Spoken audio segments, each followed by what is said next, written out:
So hello guys, welcome back to my channel. Another day, another episode of Ram हो र blogs. So हजुरलाई चाहिँ मेरो ब्लग्समा स्वागत छ.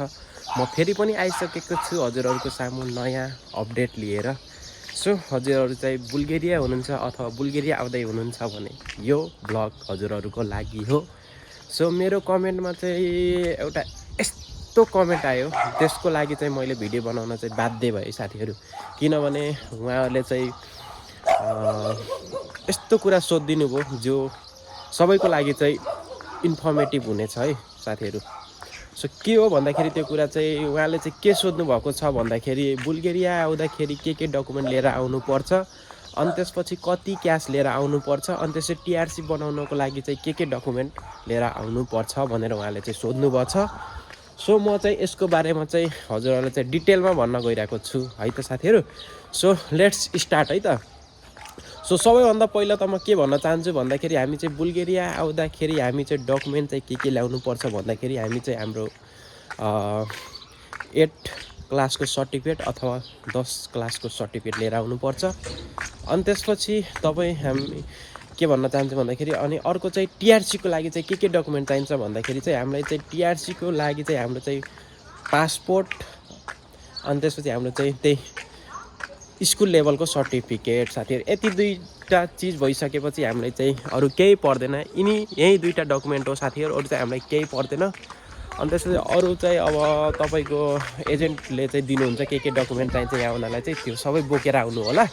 सो त्यही हो साथीहरू. अनि त्यसपछि अर्को कुरा चाहिँ के भन्दाखेरि क्यास कति चाहिन्छ भनेर, यहाँ आउँदाखेरि क्यास कति बोकेर आउनुपर्छ.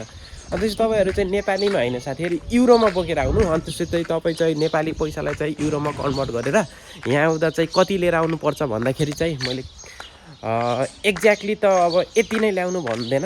अब हजुरहरू चाहिँ अब कोही कसैले धेरै पनि ल्याउन सक्नुहुन्छ, कसैले थोरै पनि. अब हजुरको बजेटले कति भेट्छ यताउति, अब त्यही हो. सो मिनिमम चाहिँ म भन्छु है साथीहरू.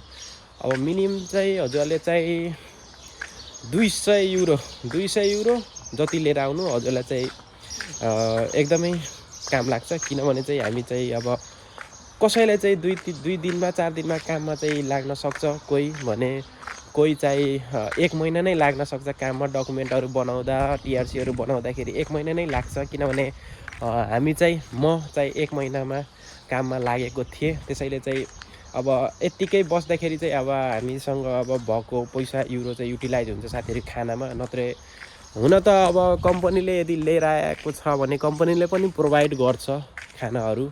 अनि त्यसपछि स्यालेरी आउँदा स्यालेरीबाट काट्छ. तर पनि आफूले चाहिँ लिएर आउँदा चाहिँ बेस्ट हो साथीहरू. किनभने चाहिन्छ कहिले के हुनसक्छ कहिले के, त्यही भएर चाहिँ पैसा 200 युरो चाहिँ लिएर आउनु होला साथीहरू. मैले चाहिँ त्यही भन्न चाहन्छु.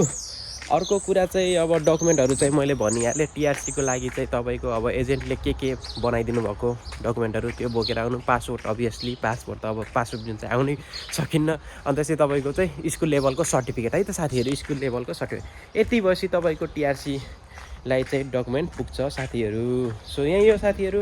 अनि त्यसपछि अर्को कुरा चाहिँ के भन्दाखेरि अब अरू त अब के भनौँ, अब बुल्गेरियाको वेदर चाहिँ अब के भनौँ, छिनमा पानी पर्ने, छिनमा चाहिँ घाम लाग्दैन. जो सही हो साथीहरू. अनि त्यसपछि अब के भनौँ, अब आउँदै हुनुहुन्छ भने आउनुहोस्, राम्ररी आउनुहोस्. म त्यही भन्न चाहन्छु, राम्ररी आउनुहोस्, नातिनुहोस्, राम्ररी आउनुहोस्. अनि त्यसपछि भिजाको वेटिङमा हुनुहुन्छ भने भिजा अहिले चाहिँ ढिलाइ भइरहेको छ साथीहरू. अब मैले चाहिँ यसको बारेमा पनि एउटा भिडियो बनाइसकेको छु. मेरो प्रोफाइल भिजिट गरेर हजुरहरूले चाहिँ डिटेलमा बुझ्न सक्नुहुन्छ. अब किन भिजा ढिलाइ भइरहेको छ, वर्क पर्मिट किन ढिलाइ भइरहेको छ, सबै चिजहरू चाहिँ मैले चाहिँ भिडियो बनाइसकेको छु. मेरो प्रोफाइल भिजिट गरेर चाहिँ हेर्न सक्नुहुन्छ, डिटेलमा बुझ्न सक्नुहुन्छ. सो यही हो साथी.